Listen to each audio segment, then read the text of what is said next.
പറയുന്നു, എല്ലാവരും ചിരിക്കുന്നു, സംസാരിക്കും. അപ്പോൾ ആ വീഡിയോ ഇങ്ങനെയാണ് എല്ലാ ദിവസവും കൊടുക്കുന്നത്. ആ വീഡിയോ കയറി പോയത് ഇങ്ങനെ വേണം പ്രസാദം. അതൊക്കെ വൈകരലാണ്. സന്തോഷപ്പെട്ടിട്ട് ഓരോ കാര്യങ്ങൾ വലിയ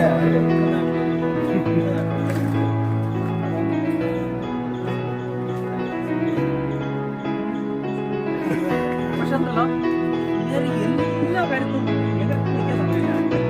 ഒരു വീട്ടിൽ പാല് കാച്ചുന്നത് അത് എന്തെങ്കിലും വേണം.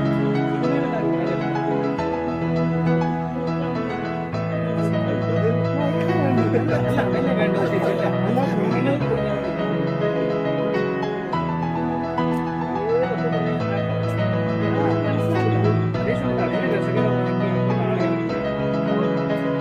ആഹാര പൂജ ഇങ്ങനെ വിശ്വാസം ഇല്ലാത്തവർക്ക് ഇങ്ങനെയാണ് വാഹന പൂജ.